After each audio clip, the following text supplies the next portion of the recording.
Welcome guys. आज से हम लोग स्टार्ट करने जा रहे हैं 2024 के लिए यूएस सीपीए की बिल्कुल फ्रेश न्यू अपडेटेड बैच। और इस बैच का नाम है मेंटोरशिप बैच। मैं हमेशा पॉजिटिविटी से स्टार्ट करता हूं किसी भी आप लोगों के लिए अगर ये बहुत बड़ा प्रोफेशन है तो सेम चीज मेरे लिए जितनी एक्साइटमेंट आप लोगों को है सेम मुझे भी है, क्योंकि आज पहला डे है हमारे यूएस सीपीए 2024 के करिकुलम के लिए अकॉर्डिंग। तो आज मैं आपके साथ में बहुत सारा डिस्कशन भी करने वाला हूं, जिससे कि आपको इस करिकुलम को किस तरीके से पढ़ना है। आप मेरे साथ अगर इस पूरे जर्नी में साथ देंगे तो आप इस प्रोफेशन को बहुत इजीली पास करेंगे। मैं क्या बोल रहा हूं, इजीली। बहुत डिफिकल्ट प्रोफेशन नहीं है। अच्छा, आप में से कितने स्टूडेंट को लगता है कि सर डिफिकल्ट है? अभी आप लोगों ने बेसिक क्लासेस पढ़ ली, कितने लोगों को लगा है कि सर ये हमको तो थोड़ा बहुत डिफिकल्ट लगा है? समझना डिफिकल्ट है या क्वेश्चन करना डिफिकल्ट है, बात ये हो रही है। तो आप लोग आंसर देते जाइए।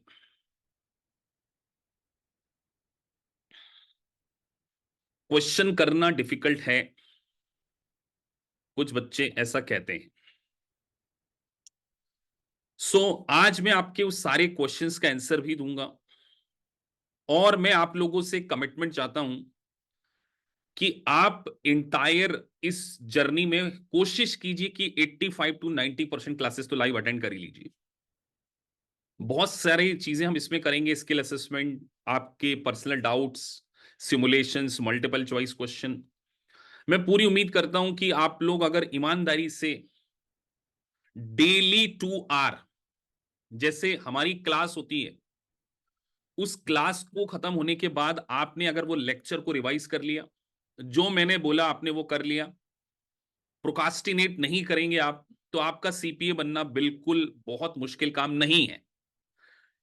मैं इस बात को बहुत प्राउड से ऑन रिकॉर्ड कह सकता हूं। मेरे इंस्टीट्यूट का रिजल्ट है 95% के ऊपर यूएस सीपीए में। अगर आपने मुझसे पूछकर कि सर मैं इस डेट पर एग्जाम देना चाहता हूं, इस डेट पर मेरा मौका आप रख दीजिए, अगर आपने ये सारी बातें मेरी मानी, उस दिन आप जिस दिन पेपर कर रहे होंगे वो 4 घंटे आपको मेरी सारी बातें याद रहेंगी कि जो जो सर ने बोला बिल्कुल वही हो रहा है। स्टार्ट करते हैं 2024 के अकॉर्डिंग। अब देखिए, जो हम सब्जेक्ट स्टार्ट करने जा रहे हैं वो बेसिकली यूएससीपी के ऑडिट से स्टार्ट करने जा रहे हैं। तो ऑडिट, आप में से बहुत सारे कैंडिडेट को ये लगता होगा कि सर ये तो थ्योरी लेक्चर है, हमें यहां पर याद करना पड़ेगा। कितने लोगों को लगता है कि सर याद करना पड़ेगा? तो ये बिल्कुल मेन लेक्चर स्टार्ट होने जा रहा है।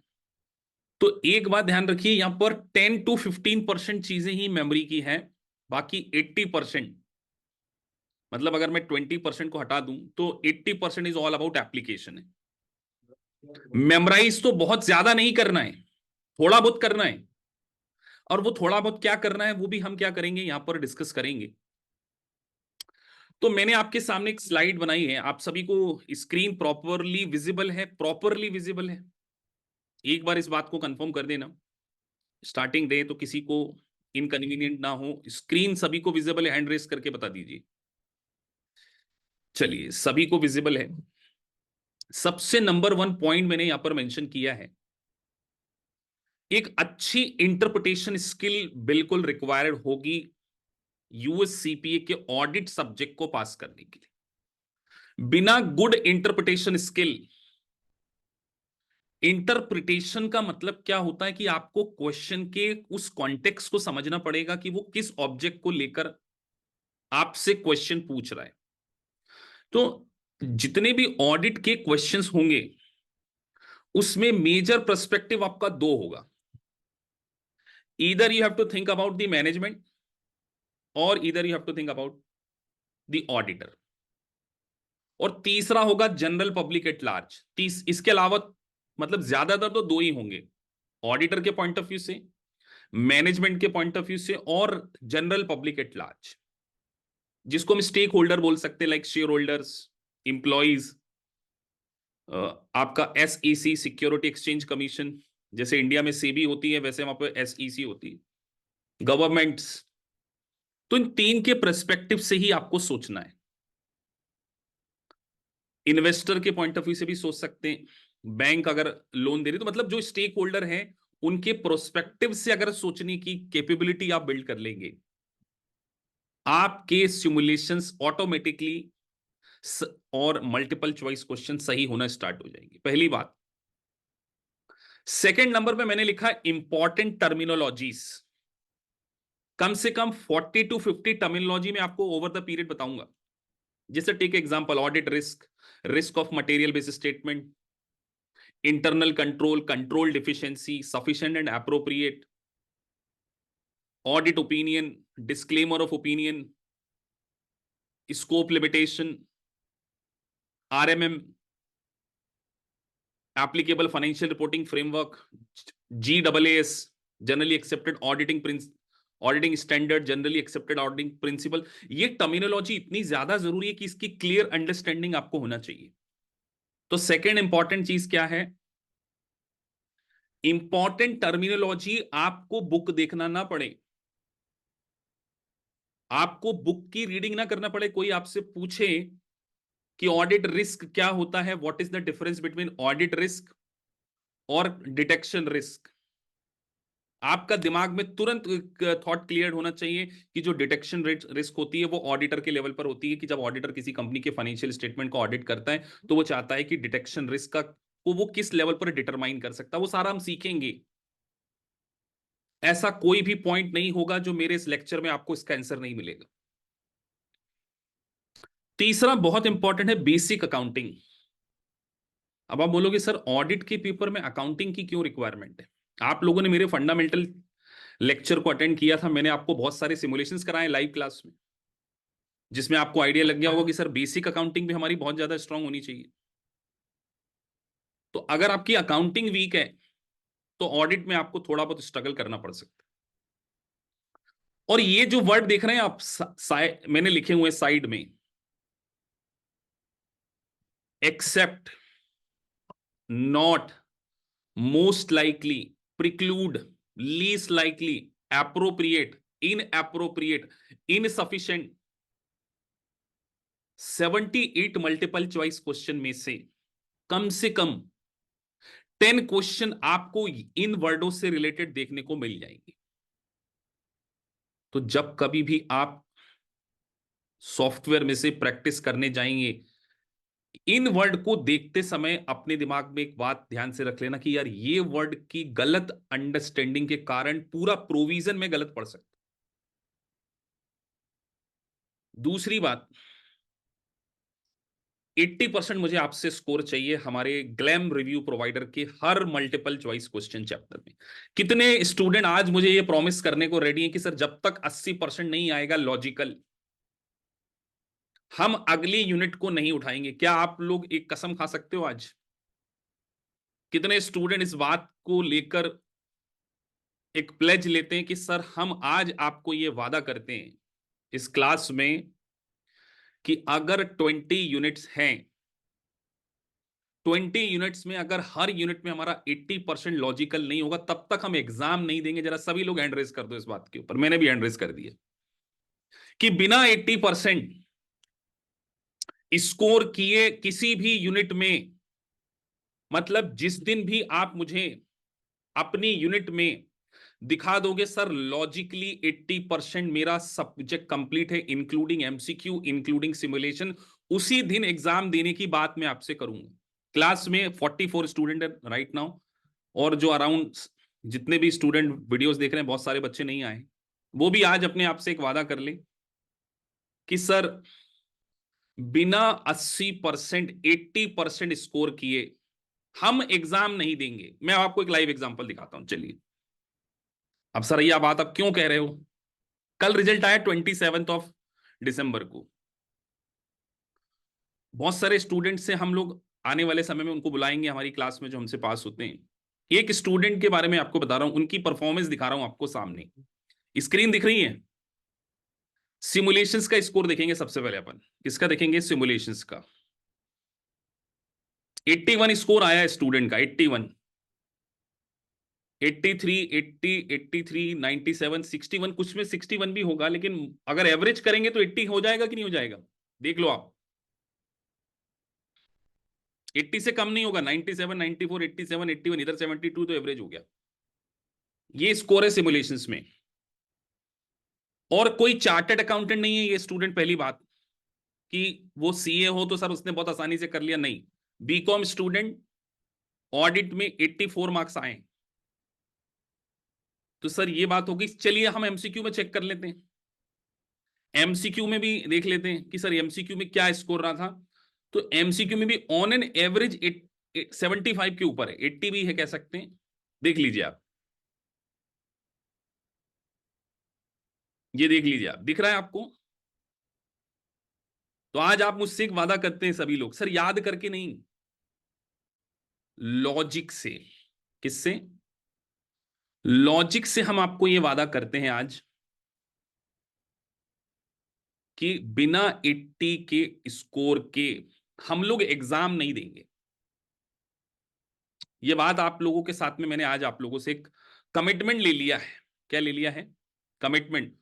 और इस कमिटमेंट पर बहुत सारे स्टूडेंट ने हैंड रेज नहीं किए, मैं देख रहा हूं कि सर हम बिना 80 के दे देंगे क्या? बाकी सब हैंड रेज कर दो बेटा, इस सबसे कमिटमेंट चाहिए। और दूसरी बात, आप सभी लोग मुझे एक ये भी वादा करते हैं कि सर आपसे पूछे बिना एग्जाम नहीं देंगे। अगर आप मुझसे पूछे बगैर एग्जाम दे दोगे तो चांसेस ये है कि कुछ गड़बड़ हो सकती है। तो इस बात को भी ध्यान रखना है कि आप मुझसे परमिशन लोगे एग्जाम देने के लिए। ठीक है सर, आपसे एक परमिशन लेंगे, और एक और आप लोग काम करेंगे। वो काम होगा 2 मॉक। कितने मॉक सर? 2 मॉक। तो सर ये पांचवा और छठा पॉइंट, फिफ्थ और सिक्स को अगर आपने फॉलो कर लिया तो 100% गारंटी, 100% कि आप सीपीए बनेंगे। मुझे बहुत भरोसा है अपने कंटेंट के ऊपर। मैं गारंटी वर्ड यूज कर रहा हूं, आप ये कह लीजिए कि अगर आपने मेरी हर बात को मानते हुए एग्जाम दिया तो आप बिल्कुल सीपीए बनेंगे, कोई इसमें डाउट नहीं। कंप्यूटर बेस्ड एग्जामिनेशन है, बहुत ज्यादा लक की रिक्वायरमेंट नहीं है इस एग्जाम को पास करने के लिए, स्किल की रिक्वायरमेंट। तो ये परमिशन आपको लेनी पड़ेगी मुझसे। अब टर्मिनोलॉजी के बारे में हम ओवर द पीरियड सीखेंगे,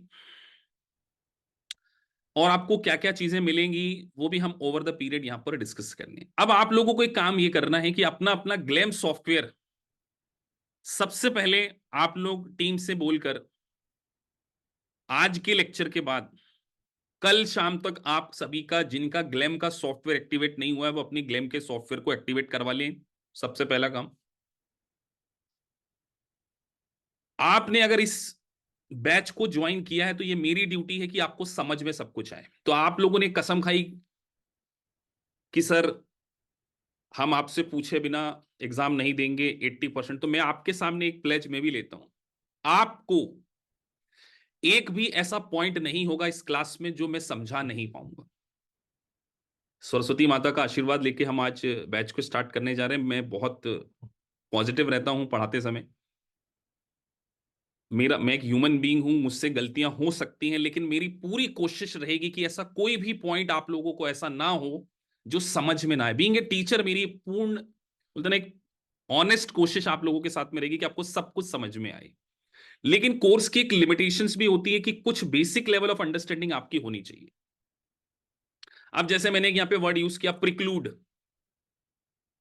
प्रिक्लूड फ्रॉम एक्सप्रेसिंग ओपिनियन, तो मैं एक आध बार बता दूंगा कि प्रिक्लूड का क्या मीनिंग होता है, एक्सेप्ट वर्ड का क्या मीनिंग होता है। थोड़ी डिसेंट लेवल ऑफ इंग्लिश आपकी होनी चाहिए।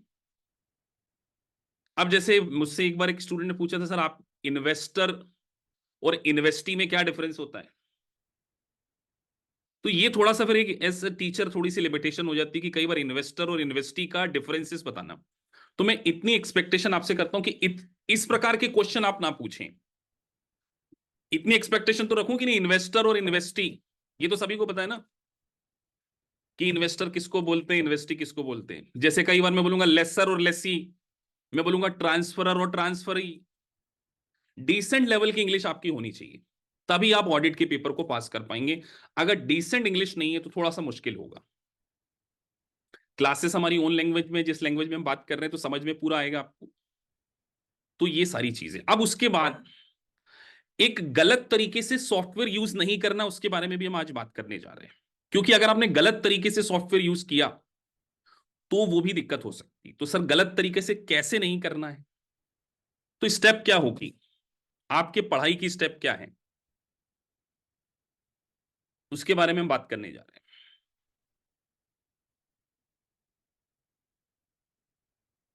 सबसे पहली स्टेप है नंबर 1, लेक्चर। जो आपको वीडियो लेक्चर, ऑडियो लेक्चर, जो भी आप समझ लीजिए, वीडियो लेक्चर ही है।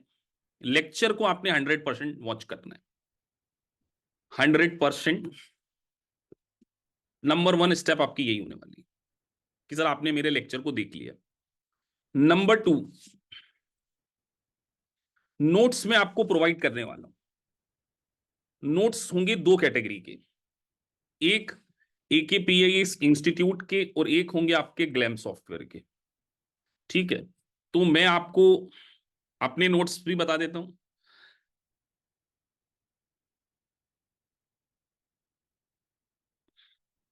जो मैं आपको नोट्स दूंगा उसमें मैंने हार्डवर्क किया है।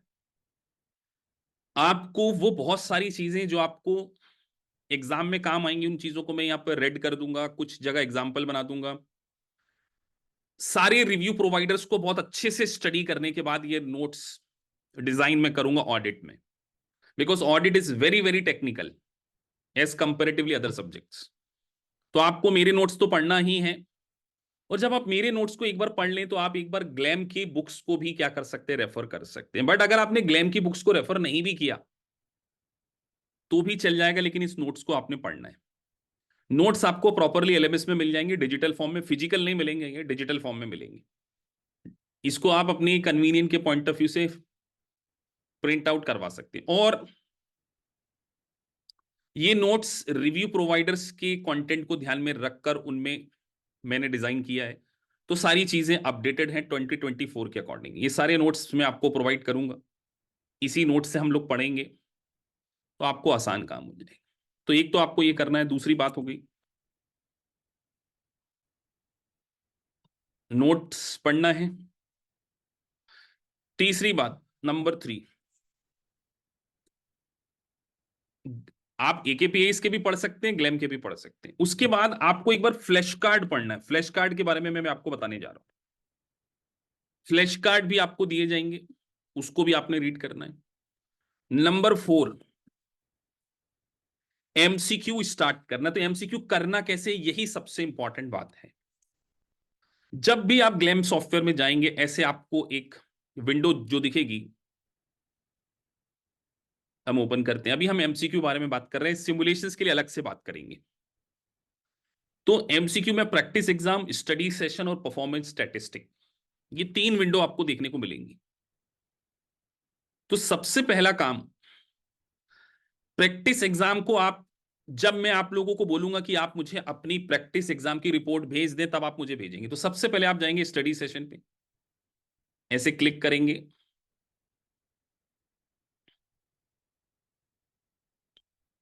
तो यहां पर इंगेजमेंट रिस्पॉन्सिबिलिटी पहला टॉपिक आ जाएगा। जैसे ऑडिट एंगेजमेंट, जब हमारा पहली यूनिट का 1.1 फिनिश हो जाएगा, आपने मेरे लेक्चर को वॉच कर लिया, रीडिंग ऑफ बुक्स कर ली, आपने इसको यहां पे क्लिक किया, यहां पर आप नीचे जाएंगे। और अगर आप 1 घंटा भी आपके पास 20 क्वेश्चन से कम आप नहीं करेंगे, 20 क्वेश्चन से ज्यादा भी नहीं करना है वन टाइम, यहां पे नीचे आएंगे, वो आपसे पूछेगा मैक्सिमम आपने 21 शॉट में करना है। तो आपने यहां पे 20 क्वेश्चंस को स्टार्ट किया। आपका यहां पे समय चल रहा होगा, आपको समय की टेंशन नहीं लेना है कि मुझे एक क्वेश्चन 1 मिनट में करना है या 2 मिनट में। ऐसा काम बिल्कुल नहीं करना है, क्योंकि अभी आप स्टडी कर रहे हैं, प्रैक्टिस नहीं कर रहे हैं। आपने पढ़ा who is establish generally accepted auditing standard, आपने मेरे लेक्चर्स को पूरा पढ़ा, आपने देखा, जो भी आपको लगा। हो सकता है कि आप पहली बार में क्वेश्चन गलत कर दें, लेट से आपको लगा ये इस पे क्लिक कर देना चाहिए, गलत हो गया, कोई दिक्कत नहीं। इस क्वेश्चन को गलत करने के बाद आपने फिर दिमाग लगाया, तो आपने फिर गलत किया, कोई दिक्कत नहीं, तुरंत जल्दबाजी में आंसर नहीं देखना, अब आपने आंसर देख लिया, इस क्वेश्चन का सॉल्यूशन आपने पूरा पढ़ा, और इस क्वेश्चन को यहां पर आप क्या करेंगे, फ्लैग, क्योंकि ये क्वेश्चन आपका गलत हो गया था, पहली बार में फ्लैग झंडा लग जाएगा, यहां पे ही लग गया झंडा। दूसरे क्वेश्चन में आए, which of the following statement true concerning auditor responsibility regarding financial statement. आप सभी को पता है कि फाइनेंशियल स्टेटमेंट पे ऑडिटर का काम क्या होता है, कि ऑडिटर को ऑडिट ओपिनियन एक्सप्रेस करने। ये आपका सही हो गया, ये तो सिंपल सा क्वेश्चन था, आगे बढ़ गया। फिर आपने पढ़ा रीजनेबल एश्योरेंस का मतलब क्या होता है, हाई बट नॉट एब्सोल्यूट, आपको पता है, ये क्लिक करें। तो इस तरीके से आप क्वेश्चन करते करते आ रहे हैं, सारे क्वेश्चंस आप ऐसे करेंगे, करते जाएंगे करते जाएंगे करते जाएंगे करते जाएंगे करते। अब लेट से ये क्वेश्चंस आपने सारे तरीके से सॉल्व कर लिए, उसके बाद यहां पर आपका ग्रेड रिपोर्ट आएगा, और आपकी पूरी एक परफॉर्मेंस रिपोर्ट आएगी यहां पर। तो जैसे ही आप सॉल्व करेंगे तो आपकी पूरी यहां पर हिस्ट्री जनरेट होगी, इस तरीके से हिस्ट्री जनरेट हो जाएगी आपकी। सो वापस आए, अब आपने 1.1 को कंप्लीट कर लिया है ना, 1.1 को हम क्या कर लेते हैं, कंप्लीट कर लेते हैं। 1.1 को कंप्लीट हो गया, फिर आपने मेरे से सेकेंड यूनिट पढ़ ली, तो सर 1.2 कंप्लीट हो गया, सेम प्रोसेस उसमें आ जाए, 1.3 हो गया, 1.4, 1.5 हो गया कंप्लीट। अब आप उसके बाद जाएंगे टेस्ट होम पर, और जाएंगे प्रैक्टिस एग्जाम में, क्रिएट प्रैक्टिस। अब यहां पर आपने पहली यूनिट को पूरा कंप्लीट कर लिया, तो पहला शॉट आपका क्या होगा, यहां पे कस्टमाइज ऑर्डर, कस्टमाइज पे क्लिक करेंगे, और जो क्वेश्चन आपके गलत हुए थे उसका एक मॉक टेस्ट बनाएंगे। नेक्स्ट पे गए, यहां पे लिखा आएगा question I have never answer correctly, क्या लिखा आएगा, नेवर आंसर करेक्टली, मतलब जो क्वेश्चन आपके गलत हो गए, कुछ क्वेश्चन आपने छोड़ दिए होंगे, तो उसका अगर आपको मॉक टेस्ट बनाना है, जैसे पहली बार में आप 20 कर रहे हैं क्वेश्चन, तो जो नेवर आंसर उसके ऊपर क्लिक करेंगे, लेकिन जो आपने यहां पर क्लिक किया नेवर आंसर करेक्टली और नेक्स्ट पे क्लिक किया, यहां पर आप नेक्स्ट पे गए, नेक्स्ट पे गए, लेट्स से कि आउट ऑफ 62 क्वेश्चन आपके गलत थे, उसमें से फिर 20 का मॉक टेस्ट बनाएंगे। जब तक यहां पर मुझे जीरो नहीं दिख जाएगा कि सर मेरे सारे क्वेश्चन मैंने एक बार कर लिए, आप आगे नहीं बढ़ेंगे। तो ये बात समझ में आई सभी को।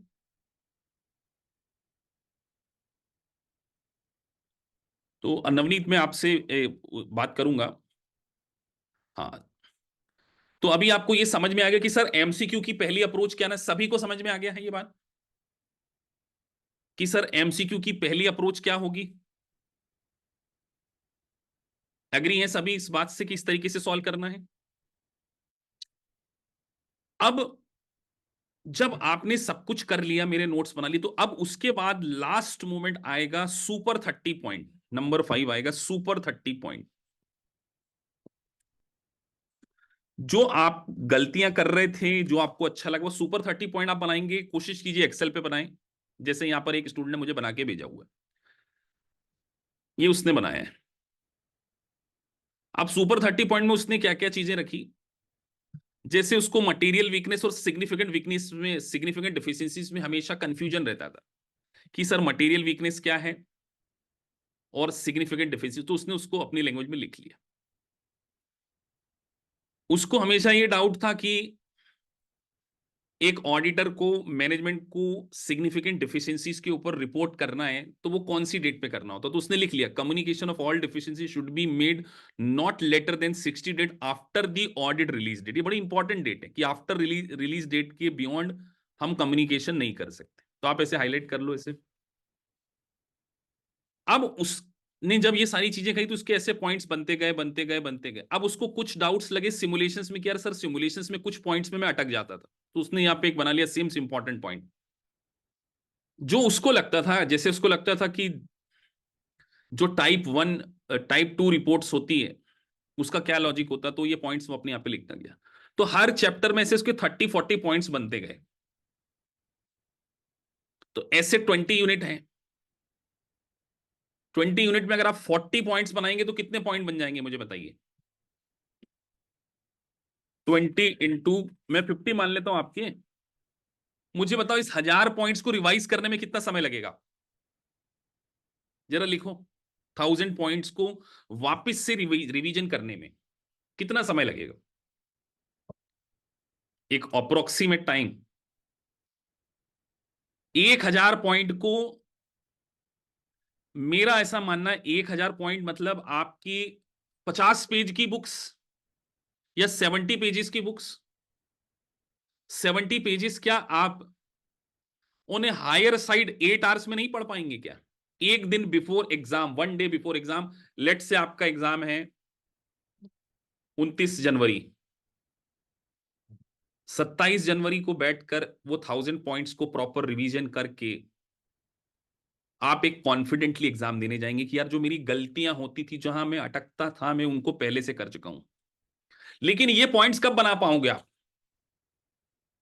मेरे लेक्चर को देखने के बाद कोई पॉइंट आपको अच्छा लग जाए, जैसे सर बार बार बोलते हैं कि absolute but not high. Sir बार बार बोलेंगे कि ऑडिटर का काम इंटरनल कंट्रोल के इफेक्टिवनेस के ऊपर रिपोर्ट देना नहीं है, अनलेस वो इंटीग्रेटेड ऑडिट हो। सर बार बार बोल रहे हैं, अगर वो इंटीग्रेटेड ऑडिट नहीं है तो कभी भी ऑडिटर का काम इंटरनल कंट्रोल की इफेक्टिवनेस पे कमेंट करना नहीं। ऐसा मैं बोलूंगा क्लास पढ़ाते, लेकिन मैं फिर ये भी बोलूंगा कि अगर वो इशूअर है तो ऑडिटर को इंटीग्रेटेड ऑडिट में इश्योर के केस में इफेक्टिवनेस पे कंट्रोल करना होगा। तो ये बात के ऊपर एमसीक्यू बनेगा, इसी बात के ऊपर सिमुलेशंस बनेगा। मैं बार बार बोलूंगा कि एसओसी की रिपोर्ट 1 जो होती है वो डिजाइन के लिए होती है, एसओसी की जो रिपोर्ट 2 होती है वो इफेक्टिवनेस की होती है। कितना भी कंफ्यूजन वाला सिमुलेशन आपसे पूछ लिया जाए, आपको हमेशा याद रहेगा डिजाइन डिजाइन डिजाइन डिजाइन। आपने पॉइंट लिख लिया। तो जब हम ये बातों को बोलेंगे तो आप मेरे लेक्चर्स में से कुछ पॉइंट उठाओगे, कुछ आपके एमसीक्यू में से उठाओगे, कुछ सिमुलेशंस में से गलती उठाओगे, और हर यूनिट की एक्सेल फाइल आपकी रेडी हो जाएगी। ऐसे पूरी एक्सेल फाइल रेडी हो जाएगी। यूनिट 9, यूनिट 10, एक्सेल का बैकअप भी लिया जा सकता है। एक्सेल की अच्छी बात यह है कि कोई पॉइंट आपको बहुत समझ में आ गया, यहीं से कॉपी उठा लोगे, स्क्रीनशॉट ले लोगे। ऐसे कोई कोई नेट से अच्छी बात लग गई, कोई एग्जाम्पल समझ में नहीं, जैसे कोरोबोरेटेड एविडेंस, अब ये बहुत बार आएगा। तो जब आप इस तरीके के सुपर 50 पॉइंट्स बना लेंगे, एक दिन पहले आप इतने कॉन्फिडेंट होंगे कि सर आपका पूरा ऑडिट 2 दिन में रिवीजन होगा, 2 डेज, स्ट्रेस फ्री जाओगे। 2 दिन पहले मैं आपसे बात करूंगा। लेट से आपका 29 जनवरी को पेपर है, मैं बोलूंगा 20 जनवरी को मुझे आपसे सेकंड मॉक चाहिए। 15 जनवरी को पहला मॉक आपने दे दिया, उसमें लेट से आपका स्कोर 70 आया, 60 आया, फिर आप बोलोगे सर 25 जनवरी को एक और मॉक दे देते। वहां पर अगर आप मेरे सेकंड में मॉक नहीं पास होते, मैं आपको बोलूंगा रीशेड्यूल करो। 3 दिन पहले आप रीशेड्यूल कर सकते हो। मैंने अभी एक सुशांत थे, उसका एग्जाम 1 महीने रीशेड्यूल कराया था, पास हो गया वो। कई बच्चों का मैं रीशेड्यूल कराता हूं exam. 1 paper is equal to how many dollars, approximately Indian rupees में 50 से 55 हजार, 50 to 55,000 रुपीज आपको लग जाएंगे। तो एक पेपर अगर आपका बिगड़ गया तो सेकेंड टाइम आपके ऊपर सेल्फ डाउट, और अब रिजल्ट इमीडिएटली नहीं आता। जैसे अभी आप एग्जाम दोगे मार्च में, तो एग्जाम आएगा 4 जून को, अप्रैल में दोगे तो 2 महीने आप पढ़ाई भी नहीं कर रहे हो, फिर अचानक से जून में आ गया रिजल्ट नेगेटिव, फिर एंजाइटी, और एक बहुत बड़ा ड्रीम सेटेड, खत्म, टाटा बाय बाय। कोई आपको नहीं समझेगा, सब आप में कमियां देखेंगे, आपको ही आप में। लेकिन अगर आपने मेरी 100% लाइव क्लास अटेंड करी, सारे 80% स्कोर किया, सारे सिमुलेशंस करे, मेरे दोनों मॉक दिए, मेरे को ईमेल किया कि सर मैं इस डेट पे अपना मॉक टेस्ट देना चाहता हूं, आप मुझसे एक बार जूम मीटिंग कीजिए 1 to 1, ये रिकॉर्डिंग हो रही है। कभी ऐसा नहीं होगा, ये लाइव बोल रहा हूं, ये लाइव रिकॉर्डिंग है। तारीख 28 दिसंबर 2023, रात के 10:48 पर ये बात बोल रहा हूं। ऐसा कोई भी स्टूडेंट नहीं होता जो एग्जाम देने जाए और मुझसे पूछे बिना जाए, और जिसने मुझसे पूछे बिना, मतलब जिसने मुझसे पूछ के एग्जाम दिया, उसका रिजल्ट 100% रहा है, हमेशा पास हुए हैं। तो आपके लिए मैं बैठा हूं।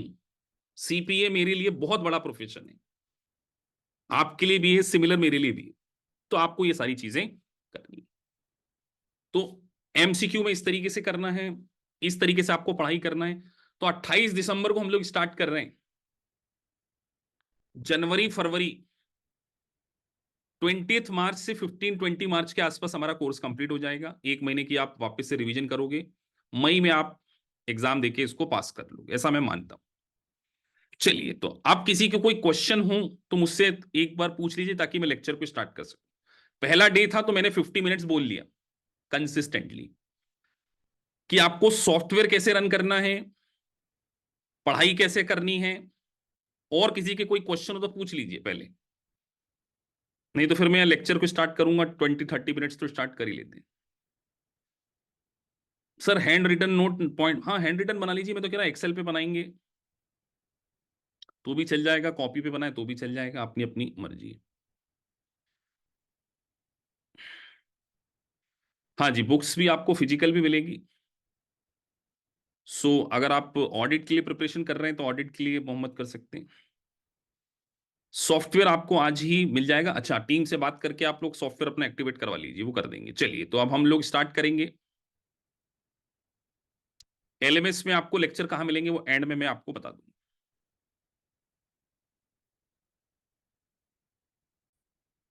सो बेसिकली हम लोग स्टार्ट करने जा रहे हैं स्टडी यूनिट 1.1। तो 1.1 जो बात करने जा रही है वो एंगेजमेंट रिस्पॉन्सिबिलिटीज के बारे में हम लोग डिस्कस करने जा रहे हैं, कि जब एक ऑडिटर किसी कंपनी के फाइनेंशियल स्टेटमेंट का ऑडिट करता है, तो यहां पर हम उसको बोल रहे हैं एंगेजमेंट रिस्पॉन्सिबिलिटी। यहां पर वर्ड क्या यूज कर रहे हैं सर आप? Engagement responsibility. तो इसका मतलब एक ऑडिटर और उस कंपनी या मैनेजमेंट के बीच में एक एंगेजमेंट हो रहा है, तो एंगेजमेंट की कुछ रिस्पॉन्सिबिलिटीज होंगी। ये रिस्पॉन्सिबिलिटी किसकी होंगी? ऑडिटर की होंगी या मैनेजमेंट की होंगी? मैं अगर आप लोगों से बीच बीच में क्वेश्चन पूछते जाऊं, एंगेजमेंट रिस्पॉन्सिबिलिटी किस किस की होना चाहिए? ऑडिटर की अकेले होनी चाहिए या मैनेजमेंट की होनी चाहिए? बहुत सारे लोग लिख रहे हैं सर मैनेजमेंट की होनी चाहिए, ऑडिटर की होनी चाहिए। दो लोग शादी करते हैं, उनके बीच में एंगेजमेंट होता है, रिस्पॉन्सिबिलिटी हस्बैंड की होती है, हस्बैंड वाइफ दोनों की होती है एंगेजमेंट में। तो सर रिस्पॉन्सिबिलिटी दोनों की होगी। रिस्पॉन्सिबिलिटी कभी भी किसी एक पर्सन की नहीं हो सकती। तो वो रिस्पॉन्सिबिलिटीज कैसे डिसाइड होगी, वो सारी चीजें हम इसमें पढ़ने जा रहे हैं। तो पहला लेक्चर वेरी इंपॉर्टेंट, पहला घंटा। तो जब कभी भी आप किसी कंपनी के फाइनेंशियल स्टेटमेंट का ऑडिट करेंगे, तो कुछ आपको स्टैंडर्ड्स फॉलो करने हैं। जैसे कि सबसे पहला ये वर्ड आप बहुत अच्छे से देख लीजिए, ये बहुत बार रिपीट होगा, स्टेटमेंट ऑन ऑडिटिंग स्टैंडर्ड्स, जिसको मैं बार बार वर्ड आगे बोलूंगा, ऑडिटिंग स्टैंडर्ड्स। तो अगर आप किसी कंपनी के फाइनेंशियल स्टेटमेंट का ऑडिट करने जाते हैं, ऑडिट करने जाते हैं, तो ऑडिट के साथ में हमेशा ऑडिटिंग स्टैंडर्ड लगेंगे और कुछ नहीं लगेगा। तो अगर हमें ऑडिट करना है तो statement on auditing standard which is issued by the auditing standard board. एक होता है अकाउंटिंग स्टैंडर्ड बोर्ड और एक होता है ऑडिटिंग स्टैंडर्ड बोर्ड। तो दोनों में क्या डिफरेंस है? क्या सोच सकते हैं आप कि auditing standard board versus accounting? तो सर ऑडिटिंग स्टैंडर्ड ऑडिट करने के स्टैंडर्ड बनाता है, अकाउंटिंग स्टैंडर्ड बोर्ड अकाउंटिंग किस तरीके से मैनेजमेंट ने की जानी चाहिए। तो आप मुझे बताइए, जहां कहीं भी ऑडिटर होगा, अब ऑडिटिंग स्टैंडर्ड किसको फॉलो करने चाहिए, मैनेजमेंट को या ऑडिटर को? Who will follow the auditing standard? Obvious सी बात है सर, ऑडिटर फॉलो करेगा, क्योंकि ऑडिटर जब ऑडिट करने जा रहा है तो उसके लिए स्टैंडर्ड बने ना। तो मैनेजमेंट कभी भी ऑडिटिंग स्टैंडर्ड को फॉलो नहीं करता, क्योंकि मैनेजमेंट ऑडिट नहीं कर रहा है। और ये वाले जो एस हैं, ये अप्लाई होंगे ऑडिट के ऊपर। और यहां पर मैंने एक वर्ड लिख दिया, नॉन इश्यूअर। नॉन इश्यूअर मतलब प्राइवेट लिमिटेड कंपनीज। तो जब कभी भी किसी प्राइवेट लिमिटेड कंपनीज के फाइनेंशियल स्टेटमेंट का ऑडिट किया जाएगा तो वो हमेशा SAS ऑडिटिंग स्टैंडर्ड को, जिसको हम जनरली एक्सेप्टेड ऑडिटिंग स्टैंडर्ड भी कह सकते हैं। तो मैं आपसे पूछूं, SAS और gas is a similar thing और डिफरेंट थिंग? सेम है sir, generally accepted auditing standard लिखा, जनरली एक्सेप्टेड ऑडिटिंग स्टैंडर्ड। तो आप किसी कंपनी के फाइनेंशियल स्टेटमेंट को ऑडिट कर रहे हैं तो आप ऑडिटिंग स्टैंडर्ड के अकॉर्डिंग क्या करेंगे? करेंगे। और यहां पर वर्ड लिखा फाइनेंशियल स्टेटमेंट। आप किसी कंपनी के इंटरनल कंट्रोल का ऑडिट कर रहे हैं तो क्या यहां इसके अकॉर्डिंग करेंगे? अगला क्वेश्चन मेरा आपसे कि सर आपने बोल दिया इंटरनल कंट्रोल का तो ऑडिट करते नहीं है, जनरली नहीं करते, नॉर्मली इंटरनल कंट्रोल का ऑडिट नहीं होता है जनरली, लेकिन एक कंडीशन में हो सकता है जिसको इंटीग्रेटेड ऑडिट बोलते हैं। उसके लिए हम पढ़ेंगे ICFR, internal control financial reporting standards के बारे में बात करेंगे। तो सर आज के बाद हमें पहले डे से ही ये बात समझ में आ गई कि जो ऑडिटिंग स्टैंडर्ड्स होंगे वो किसी कंपनी के फाइनेंशियल स्टेटमेंट के लिए यूज किए जाएंगे। अब एक ऑडिटर वर्ड हम यहां यूज नहीं करें, यहां पर एक प्रैक्टिशनर वर्ड यूज करें, एक CPA के बारे में यूज करें, तो वो ऑडिट के अलावा भी बहुत सारी सर्विसेज प्रोवाइड करता है। सबसे पहली सर्विसेज जो हम बात करने जा रहे हैं एक और, यहां पर आप देखिए एक वर्ड लिखा review services, accounting and review services, SSARS।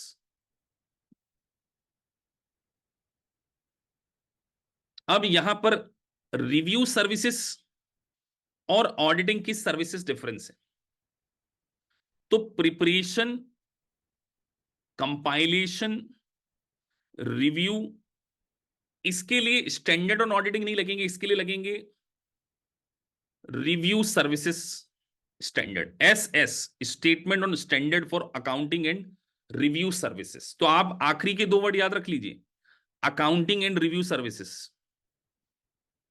Accounting and review services standards को अप्लाई करके किसी कंपनी के फाइनेंशियल स्टेटमेंट का प्रिपरेशन, कंपाइलेशन, रिव्यू होगा। इसके अलावा भी और चीजें आएंगी, वो अटेस्टेशन एंगेजमेंट को हम पढ़ेंगे, लेकिन अभी आपके दिमाग में दो चीजें आ गई कि सर ऑडिट करने के लिए ऑडिटिंग स्टैंडर्ड, प्रिपरेशन, कंपाइलेशन और रिव्यू करने के लिए। अब इनमें भी डिफरेंस होता है, preparation, compilation, review, audit. Basic classes जो 20 क्लासेस ली उसमें मैं आपको ऑलरेडी समझा चुका हूं।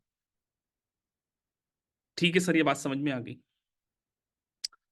तो पहले डे पर हमको ये जरूर समझ में आना चाहिए कि सर ऑडिट का क्या पर्पस है, what is the purpose of audit. तो बहुत बड़े अक्षर में मैंने मेंशन किया, इंटायर सिलेबस में ये वर्ड रिपीट होगा। नॉन इश्यूअर का मतलब होगा, एक वर्ड आ रहा है इश्यूअर, एक नॉन इश्यूअर। नॉन इश्यूअर मतलब प्राइवेट लिमिटेड कंपनीज, इश्यूअर मतलब पब्लिक लिमिटेड कंपनीज।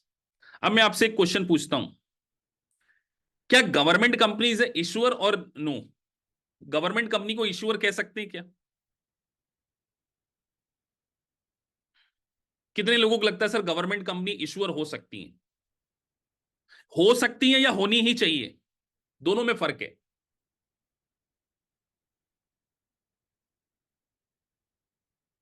हो भी सकती है, नहीं भी हो सकती। गवर्नमेंट कंपनी अलग कॉन्सेप्ट है और पब्लिक कंपनी अलग कॉन्सेप्ट है। मैं क्या बोल रहा हूं, जैसे थोड़ा इंडिया के एक पॉइंट ऑफ व्यू से भी सोचो, गवर्नमेंट का अगर किसी कंपनी में स्टेक है तो वो गवर्नमेंट कंपनी, जरूरी थोड़ी है कि वो पब्लिक कंपनी हो जाए। तो हमें यहां पर ध्यान रखना है, गवर्नमेंट कंपनी के लिए अकाउंटिंग स्टैंडर्ड अलग है, प्राइवेट लिमिटेड के लिए ऑडिटिंग स्टैंडर्ड अलग है, और पब्लिक कंपनी के लिए अलग है। तो गवर्नमेंट को इश्यूअर मत मान लेना। गवर्नमेंट के लिए, गवर्नमेंट को इश्यूअर नहीं बोलेंगे ऑडिटिंग लैंग्वेज में, ये बात आपको डे वन से याद रखें। अब सर जब आप ऑडिट पढ़ाने जा रहे हैं तो सबसे पहले आप पढ़ाने जा रहे हैं purpose of audit. What is the purpose of an audit? ये वर्ड बार बार रिपीट होंगे। An audit is to provide financial statement user with opinion by the auditor whether the financial statement are presented Fairlie.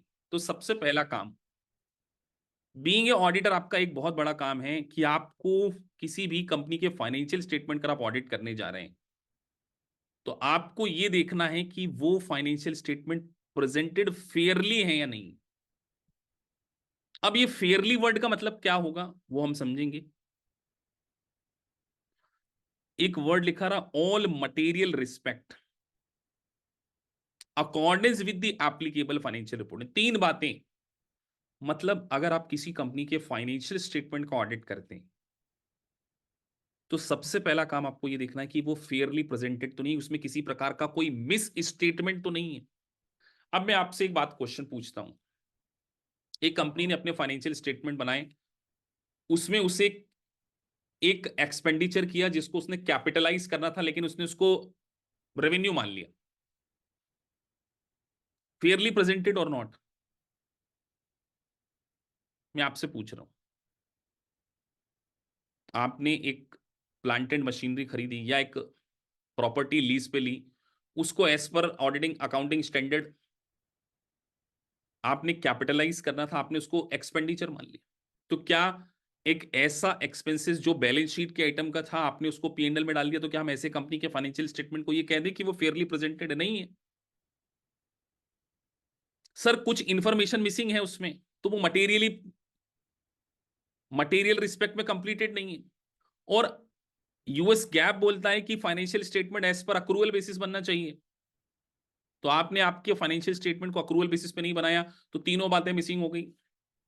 ना तो वो Fairlie presented है, ना material respect में कंप्लीटेड है, और ना ही as per applicable financial reporting framework बने। तो ऐसे फाइनेंशियल स्टेटमेंट जिसमें ये तीनों बातें मिसिंग हो, वो फेयरली प्रेजेंटेड नहीं है। वो एस मतलब इस प्रकार की, आपका काम क्या है, आपको यही देखना है, ओपिनियन देना है। अब मैं आपसे यहां पूछूं कि अगर यहां पर ओपिनियन की जगह लिख दिया जाए, auditor has to certified that, correct word होगा या रॉन्ग होगा?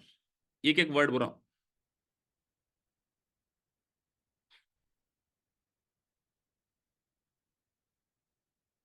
अब सर्टिफाइड और ओपिनियन में क्या फर्क होता है सर?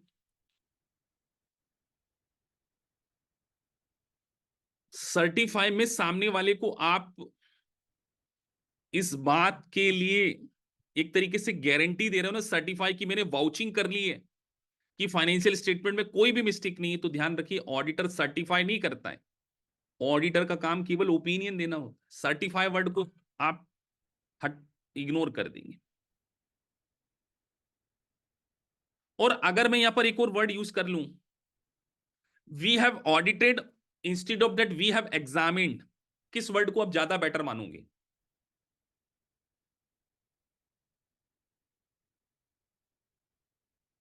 तो आपने इस बात की भी कसम खा ली नहीं कि जो वर्ड यहां पर लिखे ऑडिट, तो ऑडिट ही वर्ड इंपॉर्टेंट होगा। Examined, we have verified, we have audited, we have certified, we have checked, ये वर्डों को नहीं, इनको इंटरचेंजेबल नहीं मान लेना है आपने। लॉ में, ऑडिट में, स्टैंडर्ड में जो बातें लिखी हैं उसको डिक्टो डिक फॉलो करना है।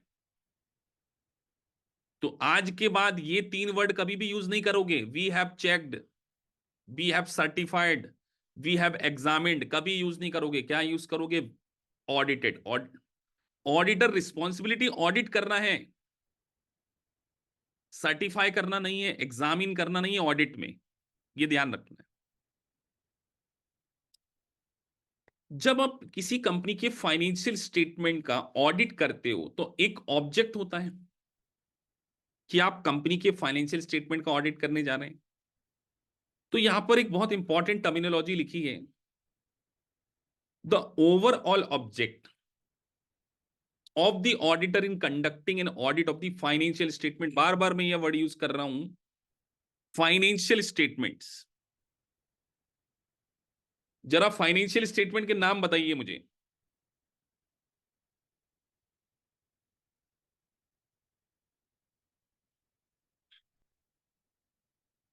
मैं अब आपसे एक चीज पूछने जा रहा हूं, statement of changes in equity is a financial statement और नॉट? कितने बच्चों को नो लगता है वो हैंड रेस कर दें सबसे पहले, जिनको नो लगता है। Statement of changes in equity, मैंने वर्ड यूज किया statement of changes in equity. Yes sir, statement of changes in equity is also part of a financial statement. Sir cash flow statement, it's a part of financial statement. Balance sheet, profit and loss account word use यहां पर मत करना, क्योंकि US gap में कोई ऐसा word ही नहीं है फाइनेंस पर profit and loss account. US gap में एक वर्ड है इनकम स्टेटमेंट। एक क्लास लूंगा मैं आपकी 15 मिनट की, जिसमें आपको statement of changes in equity के बारे में समझा दूंगा। तो सर यहां पर इंटरनल कंट्रोल नहीं लिखा है, यहां पर फाइनेंशियल स्टेटमेंट लिखा है। तो सबसे पहला काम आपका है ऑब्टेन रीजनेबल एश्योरेंस। अब यहां पर रीजनेबल एश्योरेंस को समझाया गया है about whether the financial statement as a whole are free from material misstatement due to fraud और एरर। फ्रॉड के थ्रू भी और एरर के थ्रू किसी प्रकार के फाइनेंशियल स्टेटमेंट में कोई मिस्टेक तो नहीं है, और इस बात का केवल हम रीजनेबल एश्योरेंस ले सकते हैं, एब्सोल्यूट नहीं ले सकते। तो यहां पर मेंशन किया गया है high but not absolute level. और मैंने आपको बेसिक फंडामेंटल के 20 लेक्चर पढ़ाए 2022 के आसपास हो गए होंगे।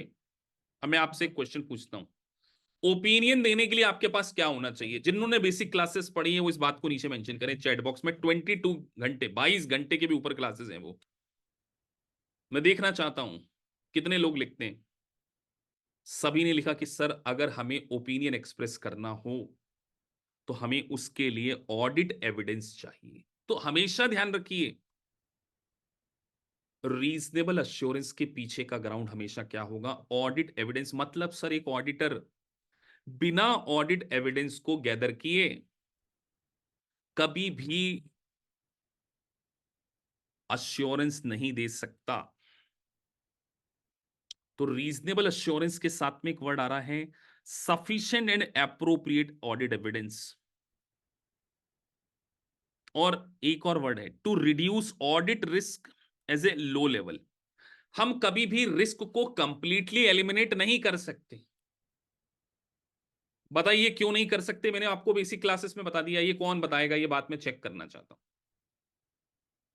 कि ऑडिट रिस्क को कभी भी जीरो नहीं लेकर आया जा सकता। बेसिक क्लास में पढ़ाई हुई है, मैंने बोला था वो घंटे लेक्चर देख के आना। मैं देखना चाहता हूं कितने बच्चों को याद है। 3 को याद है बस। ऑडिट लिमिटेशन, ओहो हो, ये बेसिक टर्मिनोलॉजी आप मिस करना शुरू कर दिए। जो बच्चे नहीं बता पा रहे कि ऑडिट रिस्क को जीरो पे इसलिए नहीं लेकर आ सकते बिकॉज इनहेरेंट लिमिटेशन। अब देखिए जब मैंने आपको स्टार्टिंग में इतना ज्ञान दिया, मैंने उसमें एक बात बोली थी important terminology, inherent limitation. Inherent risk word use नहीं करना है कि कभी भी आप ऑडिट रिस्क को जीरो पर इसलिए नहीं लेकर आ सकते क्योंकि ऑडिटर, ऑडिट की अपने आप में क्या होती है? Inherent limitation. सर ये लेक्चर आपने पहले दिन ही पढ़ा दिया था। अब इनहेरेंट लिमिटेशन को मैं यहां नहीं समझा सकता, पूछो क्यों? क्या ऑडिटर इनहेरेंट लिमिटेशन अभी हम अगले लेक्चर्स में आने वाले समय में समझेंगे? बेसिक क्लासेस में हम ऑलरेडी पढ़ चुके हैं। तो ये मैंने पहले बोला था कि मैं ऑडिट की पहले फंडामेंटल सेशन प्रोवाइड करता हूं। जो बच्चे नए ज्वाइन किए उनको भी एलएमएस में वो फंडामेंटल सेशन मिलेंगे, उनको देखेंगे तो और थोड़ा आसान होगा। तो सर ये बात आप ऑलरेडी हमें बता चुके हैं कि किसी भी कंपनी के फाइनेंशियल स्टेटमेंट पर ऑडिट रिस्क को कभी भी जीरो नहीं किया जा सकता एक्सेप्टेबली लो लेवल पर। इसका मैंने एग्जांपल दिया था कि सर अगर आप कार चला रहे हैं, ड्राइविंग करने जा रहे हैं, तो हमेशा एक्सीडेंट की रिस्क होगी। लेकिन आप अगर रिस्क को जीरो करना चाहते हैं, या जीरो तो कर नहीं सकते सर, मुझे बताइए। कार में एयरबैग्स लगे होते हैं, ब्रेक लगा होता है, उससे रिस्क क्या होती है?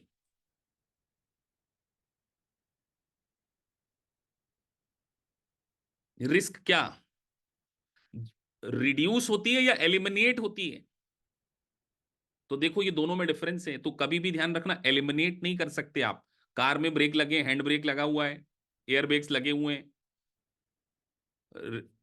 तो हम कभी भी रिस्क को एलिमिनेट नहीं कर सकते, रिस्क को रिड्यूस कर सकते हैं। और सर इनहेरेंट इसीलिए क्योंकि नेचर में ही शामिल है। अगर आप हाईवे पे गाड़ी ड्राइव करोगे तो एक्सीडेंट के चांसेस हमेशा हैं, चाहे आप 10 की स्पीड से चला लो। चलो मैं बात बोलता हूं, नहीं चलाएं तो भी चांसेस हैं एक्सीडेंट के, हैं कि नहीं है? खड़ी कार को, गाड़ी को भी लोग ठोक सकते हैं, नेचर में है ना। तो जब एक ऑडिटर किसी कंपनी के फाइनेंशियल स्टेटमेंट को ऑडिट करने जा रहा है, तो बताइए वो इस बात के लिए कभी भी अश्योर क्यों नहीं हो सकता कि फ्रॉड नहीं होगा? वो पूरा ऑडिट कर ले तो भी, पूरा अकाउंटिंग स्टैंडर्ड, ऑडिटिंग स्टैंडर्ड सब लगा दे, क्योंकि सर अगर इंटेंशनली किसी ने फ्रॉड कर लिया तो क्या ऑडिटर से हम सीआईडी के जैसे एक्सपेक्टेड करें कि वो ढूंढ लेगा? तो इसीलिए बोला गया है कि reasonable assurance is high but not absolute.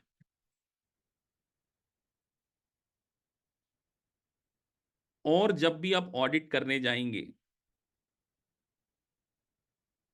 Audit बिना इंडिपेंडेंस के नहीं हो सकता। एक ऑडिटर को किसी भी कंपनी के फाइनेंशियल स्टेटमेंट का ऑडिट करते समय इंडिपेंडेंट तो होना ही पड़े। अब इंडिपेंडेंट क्या होती है आने वाले समय में पढ़ेंगे, लेकिन इतना समझिए कि उसको बायस नहीं होना है, उसको कुछ एथिकल रिक्वायरमेंट्स को फॉलो करना है। क्योंकि पहला लेक्चर है तो बेसिक ही पढ़ पाएंगे हम, जो पहले पहले यूनिट में दिया है। लेकिन इस बेसिक्स में से भी मुझे पता है कि आपके कुछ क्वेश्चंस गलत होंगे, देख लेना। अभी आप लोगों से करवाऊंगा आज ही, जो अभी पढ़ा रहे हैं ना, आप 10-5 क्वेश्चन करके जाएंगे आज हम। सबने देख लिया? ये वर्ड ध्यान रखना, ये ऑब्जेक्ट है, स्कोप नहीं है। ये लाइन भी बड़ी इंपॉर्टेंट, और ये केवल ऑडिट के लिए है। ये छोटी छोटी बातें बड़ी इंपॉर्टेंट है। द ओवरऑल ऑब्जेक्ट लिखा, ओवरऑल स्कोप नहीं लिखा है। The overall object of the auditor in conducting an audit of the financial statement are obtain reasonable assurance, और कम्युनिकेशन करना पड़ेगा उसको gas generally accepted auditing standard के अकॉर्डिंग। चलिए सर, 2-4 क्वेश्चन ही करके देख लेते हैं, क्या इतनी सी बात के ऊपर भी हमको क्वेश्चन मिल जाएंगे क्या? Let's check it out. On a sample basis we will solve 4 to 5 questions.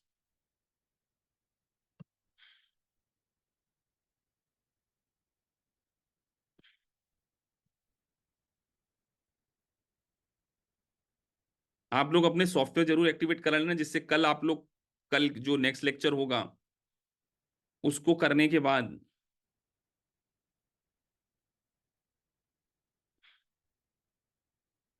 हमेशा ग्लैम स्टैंडर्ड ऑर्डर में क्लिक करना, आप लोग रैंडम में मत करना जब भी क्वेश्चन करने जाएंगे।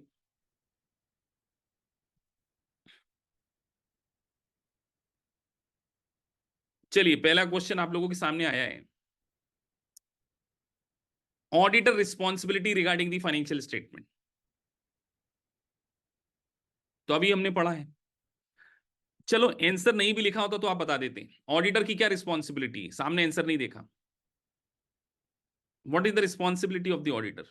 आपने अभी पढ़ा है कि सर ऑडिटर का एक ही काम है, to express opinion. Auditor responsibility for the financial statement audited are confined to express of auditor opinion. अब आपका भले ही क्वेश्चन सही हो जाए, लेकिन जब आप बिल्कुल न्यू बिगनर हैं तो कुछ चीजों को आप यहां पे नोट कीजिए, क्योंकि आप बिल्कुल पहली बार पढ़ रहे हैं ऑडिट। गैस, आपका आंसर सही होना इंपॉर्टेंट नहीं है, सिर्फ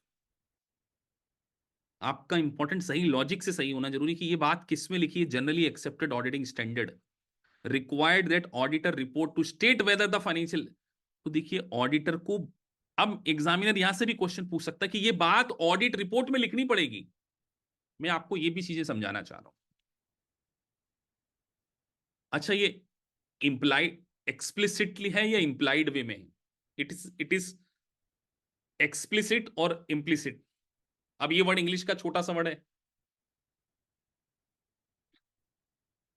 जल्दी लिखो सभी लोग। सर मतलब हमें, अब देखो कई बच्चे लिख रहे इंप्लाइड, ये गलत होगा ना। देखो युगल प्रधान ने इंप्लाइड लिख दिया।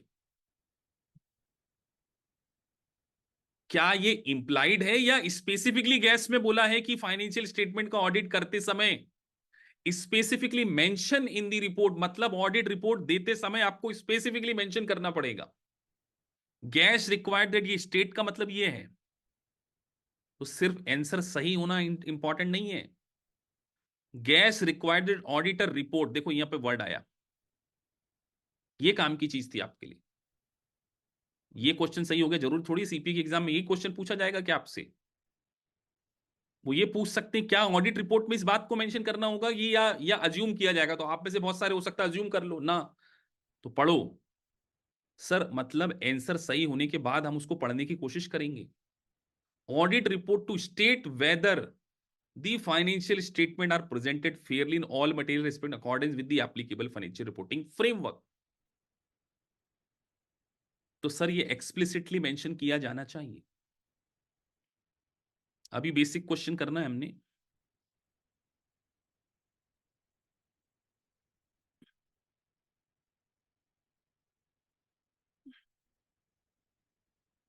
अगला क्वेश्चन आता, financial statement audit is design to.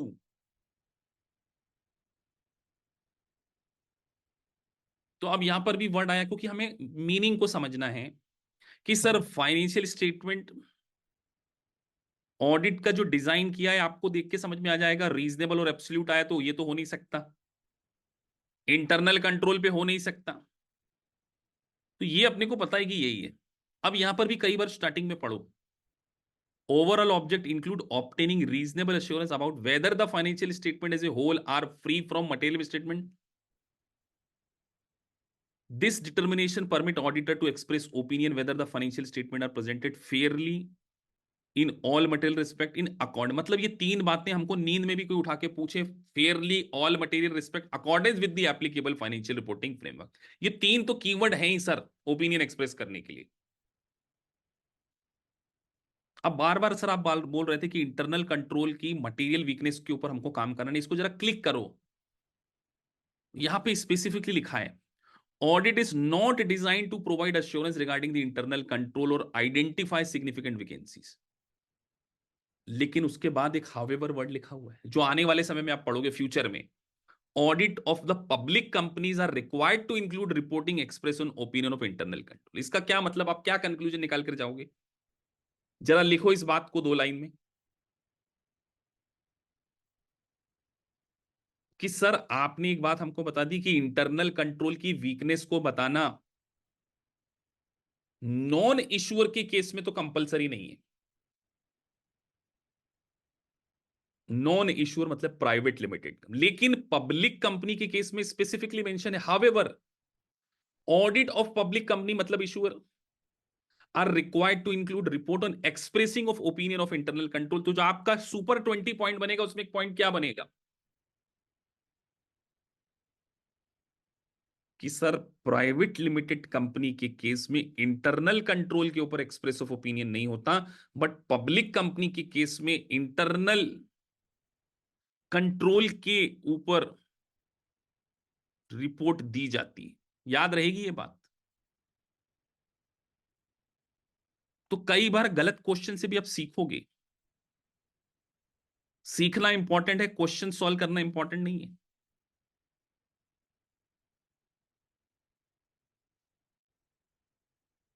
अब एक टेक्निकल काइंड ऑफ क्वेश्चन तो नहीं कहूंगा, ऑडिट को क्या माना जाना चाहिए?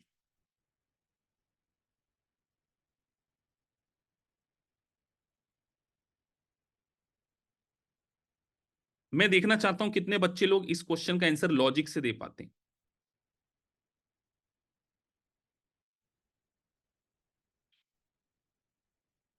जो चीज आपने पढ़ी नहीं उसमें तुक्का नहीं मारना है कि सर ब्रांच अकाउंटिंग तो पढ़ा ही नहीं है, तो क्यों बोले ब्रांच अकाउंटिंग, तो वो तो हो नहीं सकती।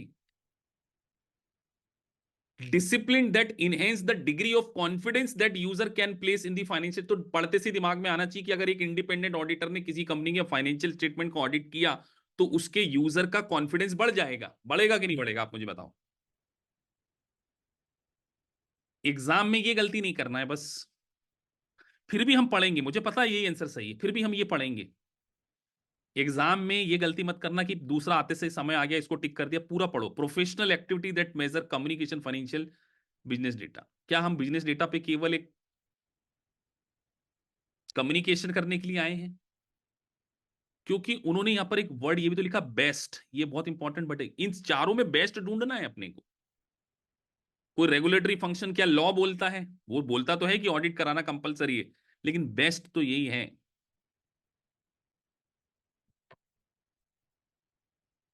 तो इसका भी सॉल्यूशन पढ़ने की हैबिट डालें कि according to applicable financial reporting framework enhance the degree of confidence that user can place the financial statement। Obviously बात है यार, एक ऑडिटेड फाइनेंशियल स्टेटमेंट पर यूजर का कॉन्फिडेंस बढ़ेगा।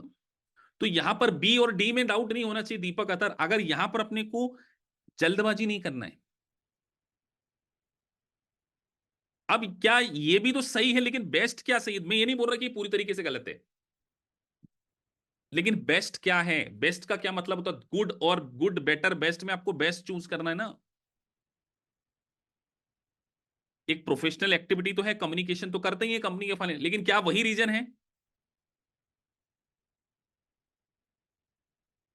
तो सर तीन में से बेस्ट आंसर ढूंढना, तो बेस्ट ये है। तो ये पूरी तरीके से गलत नहीं, लेकिन यहां पे लिखा है ना बेस्ट लिखा है, तो तीनों में बेस्ट ये है कि सबसे बड़ा क्या है, एक फाइनेंशियल स्टेटमेंट का ऑडिट करेंगे तो यूजर का ट्रस्ट बढ़ेगा फाइनेंशियल स्टेटमेंट पे। अब यहां पर आ रहा है बेस्ट, फिर से आ रहा बेस्ट। ये बेस्ट वर्ड बड़ा खतरनाक है।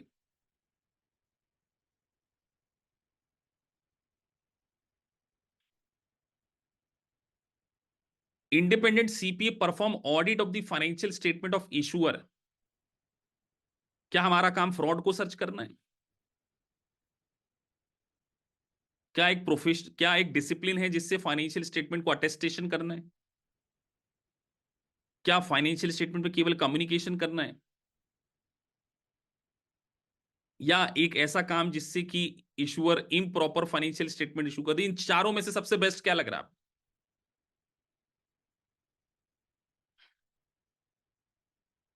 आपका मेजर काम क्या है फाइनेंशियल स्टेटमेंट पे? मेजर काम, मेजर काम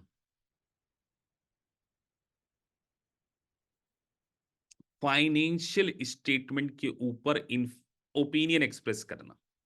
तो सर इन चारों में से ओपिनियन क्या कहां पे लग रहा है? अब एक ओपिनियन वर्ड नहीं डाला, उन्होंने डाल दिया attest to the financial information presented by the management. क्या हमारा काम फ्रॉड ढूंढना है? नहीं सर, फ्रॉड तो हम नहीं ढूंढ सकते। क्या हमारा काम मेजरमेंट करना है बिजनेस डाटा? क्योंकि यह भी वर्ड भी तो आ रहा है, measurement of the business data. ये कहीं पढ़ा है क्या मेजरमेंट ऑफ बिजनेस डाटा की मेजरमेंट करो? क्या एक रेगुलेटरी फंक्शन कहीं मैंने स्पेसिफिक चीज पढ़ाई? नहीं पढ़ाई। तो सर सबसे बेस्ट हमको यही लग रहा है।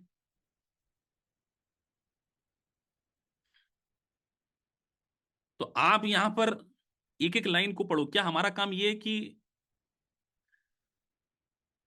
रेगुलेशन ने बोला है कि कराना ही पड़ेगा ऑडिट? रेगुलर अथॉरिटी रेगुलेटरी बोलती है क्या? कहीं मैंने अभी आपको पढ़ाया, मुझे बताओ, मैंने अभी 4 लाइन में आपको कहीं ये पढ़ाया कि कोई रेगुलरली, जो चीज मैंने पढ़ाई नहीं उसमें आप क्यों दिमाग लगा रहे हो? क्या मैंने अभी आपको 4 लाइन पढ़ाई, कहीं ये बताया कि किसी रेगुलरिटी अथॉरिटी, क्या स्टेचुटरी बॉडी के अकॉर्डिंग ऑडिट कराना जरूरी? मैंने बताया क्या? जब बताया ही नहीं मैंने, तो आपने अपना दिमाग क्यों लगाया? जो मैं लेक्चर में बताऊंगा ही नहीं, वो तो होगा ही नहीं, 99% नहीं होगा। अब बताओ कितने लोगों को ये बात समझ में आ गई कि सर यहाँ पे एप्लीकेशन का रोल है, रट्टाफिकेशन का रोल नहीं है। आगे बढ़ते हैं।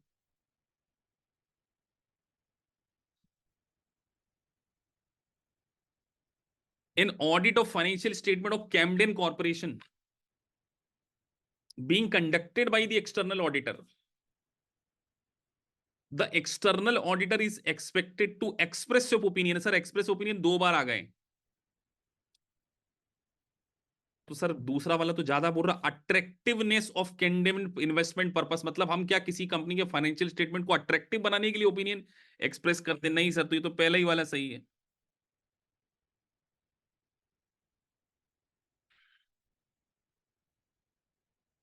आगे बढ़ जाते हैं।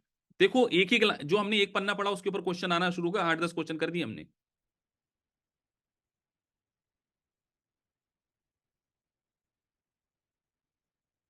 तो अभी जब आप आने वाले समय में और पढ़ेंगे तो जो चीज हमने पढ़ी उसके ऊपर। अब आ गया रीजनेबल एश्योरेंस, ये भी आपने पढ़ा हुआ है।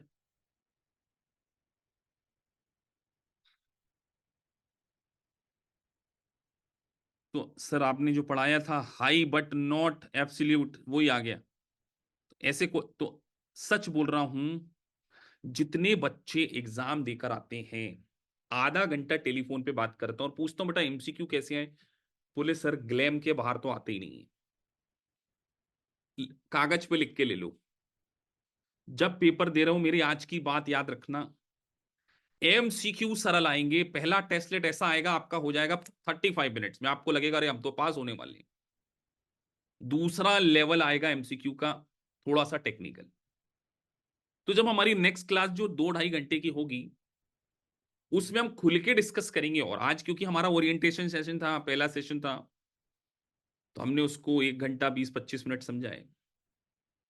तो अभी आप सभी को सॉफ्टवेयर एक्टिवेट करवाना है, क्योंकि कल मैं जब आप लोगों का एक स्टडी प्लान बनाऊंगा सभी का, और फिर कोई भी स्टूडेंट मुझसे ये मत बोलना कि सर हम तो जॉब करते हैं, सर हम तो जॉब करते हैं हमारे पास समय नहीं मिलता, तो हमने टेस्ट नहीं किया, सर हम संडे को उठ नहीं पाए थे। जो भी नए बहाने हैं आप वो बनाना बंद कर देना अगर पास होना चाहते हो तो। अगर आपने अपनी परफॉर्मेंस रिपोर्ट मुझे नहीं भेजी तो इसका मतलब आप अपने साथ में जस्टिस नहीं कर रहे हो। 3 कमिटमेंट लास्ट टाइम जाते थे, तरह लेक्चर पूरे समझ में आएंगे, 100% डाउट सॉल्व होंगे, पूरा कम्युनिकेशन 2 वे कम्युनिकेशन रहेगा, लेकिन डेडलाइन भी फॉलो करनी पड़ेगी। जानबूझकर इस बैच को 2023 में स्टार्ट किया, 3 दिन बाद भी स्टार्ट कर सकते। 28 दिसंबर को आपने इस बैच को स्टार्ट किया है, क्योंकि 2024 के 28 दिसंबर तक आप सीपीए बनोगे, ये मैं मान के चलता हूं सभी लोग जो इस क्लास में आए हैं। लेकिन सभी को मेरे साथ पूरा 1 साल जर्नी को पूरा करना पड़ेगा। अगर आपने ये करने की ठान ली है तो ये क्लास बहुत अच्छी है। ऑडिट फॉर रेगुलेशन टीसीपी चारों इसी समय से स्टार्ट होंगे। मोहम्मद तुमसे कल मीटिंग करते हैं। प्रेम केनी तुम्हें भी कल जूम मीटिंग पे ले लेते हैं, मोहम्मद छैया और तुम, आप दोनों को जूम मीटिंग पे ले लेते हैं, आप लोगों ने फार एग्जाम देनी है। तो duration of classes timing already Telegram channel पर डाल दिया गया है, सबको बता दिया गया है। अविनाश दुबे तुम भी आ जाओ जूम। अच्छा हमने एक संडे स्किल असेसमेंट टेस्ट भी रखना है, वो न्यू स्टूडेंट के लिए जो अभी बिल्कुल नए नए ज्वाइन किए, बिल्कुल नए हैं। क्लासेस का शेड्यूल आप ट्विंकल शर्मा जी टीम से ले लीजिए। और नवनीत मैं आपसे कल बात करूंगा, कल या परसों में बात करता हूँ, 1-to-1 मीटिंग आपके साथ भी करना है। तो एक टाइम निकाल के सभी से 4-5 स्टूडेंट को बुलाएंगे उसमें, और एक जो हमारी नेक्स्ट क्लासेस होंगी उसमें आपका एक प्रॉपर स्टडी प्लान बनेगा। तो मेरी रिक्वेस्ट है अपने सॉफ्टवेयर को एक्टिवेट करवा लीजिए, ऑडिट के टीम को बोलकर कल शाम तक आपका सॉफ्टवेयर एक्टिवेट हो जाना चाहिए, जिससे आप मेरे को अपनी परफॉर्मेंस रिपोर्ट लाइव बता सको। और जिनको फंडामेंटल लेक्चर देखना उसके बारे में भी बात कर लेते हैं, पहले इसको मीटिंग को वो कर दें, रिकॉर्डिंग में जा रही है ये।